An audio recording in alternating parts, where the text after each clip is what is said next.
Everyone, welcome back to our channel আমাদের ঘোরার গল্প। আশা করি তোমরা খুব ভালো আছো, সুস্থ আছো। যেমনটা তোমাদেরকে লাস্ট ব্লগে দেখিয়েছিলাম যে আমরা হ্যানয় থেকে এসে আমরা ভ্যালং বের দিকে রওনা হয়েছিলাম, আর তারপরে আমরা ক্রুজে উঠেছি। আমাদের আজকে ক্রুজের ফুল ডে ট্যুর ছিল। এইবার তোমরা দেখো যে ক্রুজের ভেতরটা কতটাই না সুন্দর। আর এই যে দেখতে পাচ্ছ এই বড় বড় উইন্ডোজগুলো, তার পাশেই কিন্তু এই যে বসার টেবিলস আছে, চেয়ার্স আছে।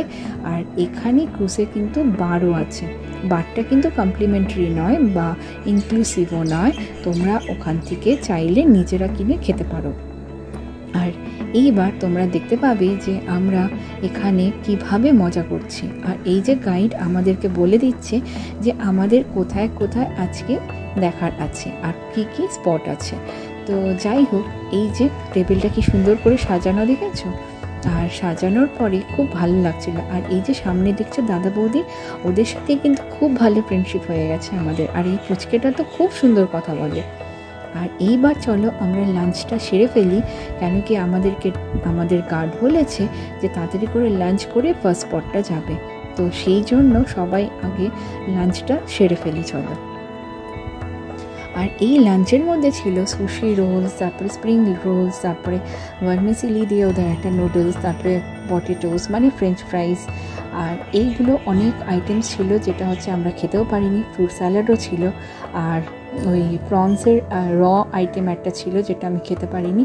তো যাই হোক, নিয়েছি যেগুলো আমি খেতে পারবো সেই অনুযায়ী, কিন্তু তাতেও আমি খেতে পারছিলাম না। কেন কি তোমাদের তো বলেইছিলাম আগে যে ভিয়েতনামে একটা প্রবলেম আছে, যেটা হচ্ছে ফুডের প্রবলেম। মানে সবাই তো আর সবটা খেতে পারে না, আর সেই হিসেবে।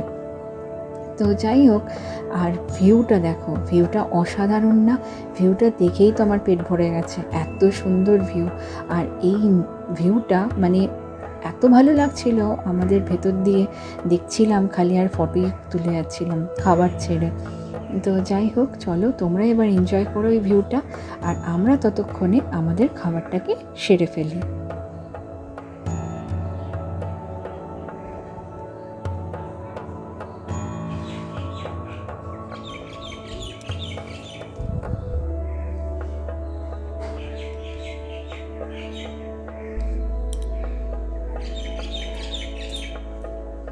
এই যে এবার দেখতে পাচ্ছ সবাই সবার টেবিলে খাবার নিয়ে বসে আছে। তো সবাই তাড়াহুড়ো করেই খাচ্ছে, কেন কি এরপরে আমাদের ফার্স্ট স্পটটায় চলে যাব। আর তাই জন্য আমরা তাড়াহুড়ো করে খেয়ে দেন আমরা একটু যাব হচ্ছে উপরের টেরেসে। আর এই যে আমি খাবার নিয়ে বসেছি ঠিকই, কিন্তু খাবার সব ওই যে তোমাদেরকে বললাম খাওয়া যাচ্ছে না, কেন কি কাঁচা কাঁচা। আমি ওটাই বলছিলাম যে ওকে কাঁচা কাঁচা। আর ওই তরমুজটা যাই হোক খাওয়া গেছে, আর ফ্রুটসগুলোও খাওয়া গেছে। আর ওই যে পুচকেটা দেখছো, ও কি সুন্দর ফ্রেঞ্চ ফ্রাইজ খাচ্ছিল, খুব সুইট ওই পুচকেটা। আর এই যে এদেরকে দেখছো, এরা কিন্তু মালয়েশিয়ান, অনেকটা ইন্ডিয়ানসদের মতন দেখতে না? তো যাই হোক, এবার আমরা চলে গেছি টেরেসে। আর টেরেসে যাওয়ার আগে এই যে তোমাদেরকে দেখাচ্ছি যেখানে আমরা আমাদের আজকে ফুল ডেটা স্পেন্ড করছি। আর টেরেসে আরও সুন্দর ভিউ। আর এই টেরেসে যাওয়ার জন্য দুটো সিঁড়ি আছে, যেখান দিয়ে তোমরা যেতে পারো এই টেরেসে। আর ওই যে দূরে দেখছো, ওই আইল্যান্ডে আমরা যাচ্ছি। তো এই আইল্যান্ডটা যতক্ষণে আসে ততক্ষণ তোমাদেরকে আমি একটু টেরেসটা ঘুরিয়ে দেখাই।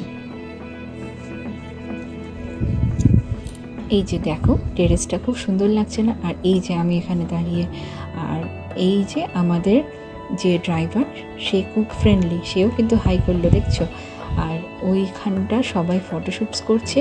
চলো এবার ততক্ষণ তোমরা এই ভিউগুলো দেখতে থাকো, যেগুলো কিনা অসাধারণ ভিউ। আর এর ওপরেও একটা টেরেস আছে যেটা তোমাদেরকে পরে দেখাবো। আর এই যে টেরেসটার পরে দেখতে পাচ্ছ ওই আইল্যান্ডটা, যেটা আমরা মানে পৌঁছাবো।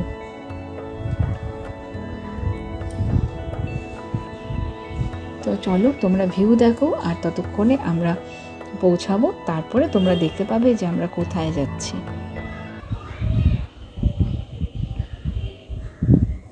এই যে এবার আমরা পৌঁছে গেছি এইখানে।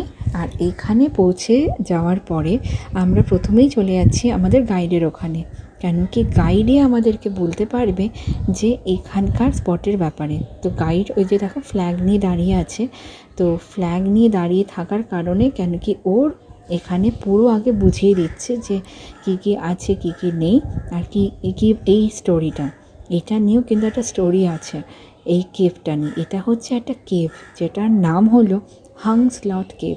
তো এই কেভটা খুব সুন্দর কেভ, সেটা তোমরা সাথে দেখতে থাকো, তাহলেই বুঝতে পারবে।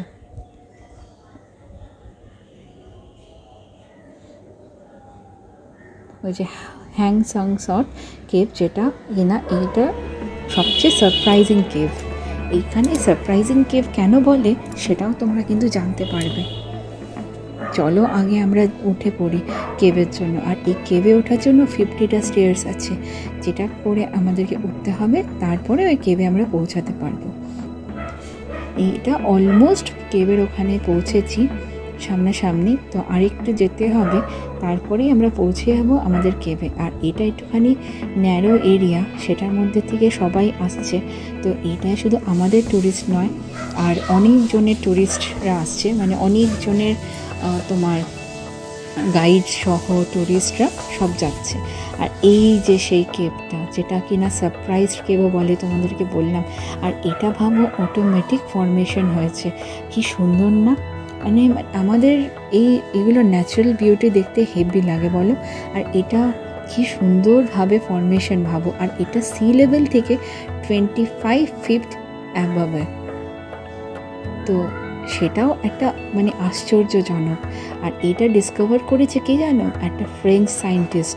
সে 1901 সালে এই কেভটা ডিসকভার করেছে। ভাবো নেচারের কি মায়া, কি মানে কি সৃষ্টিকর্তা যে এত সুন্দর সৃষ্টি করেছে। তো এই কেভটা ঘুরে দেবজিৎ দেখাচ্ছিল যে ওপরটাও কী কী আছে, তোমরা দেখতে পাবে কি সুন্দর কার্ভিংস করা। এগুলো কিন্তু নিজের থেকেই হয়েছে, নিজের থেকে ফর্মেশন। তো যাই হোক, এটা তোমরা এবার দেখতে থাকো আর বুঝতেও পারবে যে কেভের এক একটা মানে জিনিস খুব সুন্দর। আর এই যে প্যাসেজটা দেখছো, সেটা হচ্ছে ন্যারোস প্যাসেজ, যেখান দিয়ে এই তোমার মানে যেতে হবে আর একটু নিচে। এটার মধ্যে আরও 10টা স্টেয়ার্স আছে, যেই স্টেয়ার্স ভেঙে আমরা নিচে যাবো।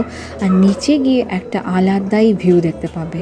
চলো দেখতে থাকো আর দেখতে পাবে আর একটা আলাদা অসম ভিউ।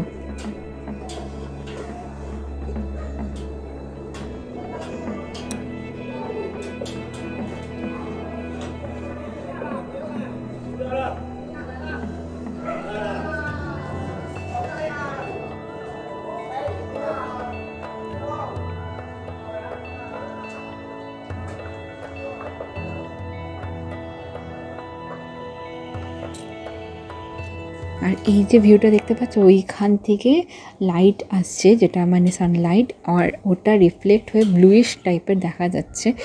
অসাধারণ লাগছে বলো। আর এই যে সাইড দিয়ে রাস্তা করা আছে, যেটা কিনা দিয়ে আমরা যেতে পারবো। আর এই কেভটা ডিসকভার যখন করেছিল ফ্রেঞ্চ সায়েন্টিস্ট, তখন কিন্তু এখানে পা পিছলে পড়ে গিয়েই এটা দেখেছিল। আর নেচারের সৃষ্টি দেখো, এত সুন্দর একটা কেভ। আর কেভ দেখে আমরা বেরিয়ে পড়লাম এবার নিচে, যেটা এবার আমরা যাব আরেকটা স্পটে। তার আগে তোমরা দেখো এই সাইডের ভিউগুলো, আর সেগুলো দেখতে দেখতেই আমরা চলে যাব নিচে। ওই যে আমাদের ক্রুজটা কিন্তু দাঁড়িয়ে, ওই ক্রুজ অবধি আমরা যাব। এখানে কিন্তু অনেকেই যারা স্টে করে, সেই ক্রুজগুলো কিন্তু এখানে স্টে করে। এবার ভাবো পুরো সিয়ের মধ্যে এই স্টেটা করে, তো একটা আলাদাই এক্সপিরিয়েন্স হয়। আর এই জায়গা দিয়ে আমরা যখন যাচ্ছি, আর ওই যে দূরে আমাদের ক্রুজ, অত অবধি গেলে আমাদের ক্রুজটা, তো এই রাস্তাগুলো তার আগে দেখো কি সুন্দর নাই লাগছে। আর এই যে এই ভিউটা কি সুন্দর, একটা মানে মনে হচ্ছে না আমরা অন্য জায়গায়, একটা আউট অফ দ্য ওয়ার্ল্ডে চলে এসেছি। তো সেরকমটাই ফিল হচ্ছিল আমাদের। তো তোমাদের কেমন ফিল হচ্ছে জানিও কিন্তু। তারপরে আমরা কিছু ফটোশ্যুটসও তুললাম এখানে, সেটাও তোমরা দেখো আর কেমন লাগছে অবশ্যই কিন্তু কমেন্ট সেকশানে জানিও। আর এইভাবে ভিয়েতনাম ট্যুর কী করে করবে সব জানতে, সব ডিটেলস একটা নতুন একটা ব্লগ আসবে, সেটার জন্য বাই। আর ভালো থেকো, সুস্থ থেকো, আর please do like, share and subscribe to our channel. আর তোমরা এতক্ষণ ভিউগুলো এনজয় করতে থাকো। So by.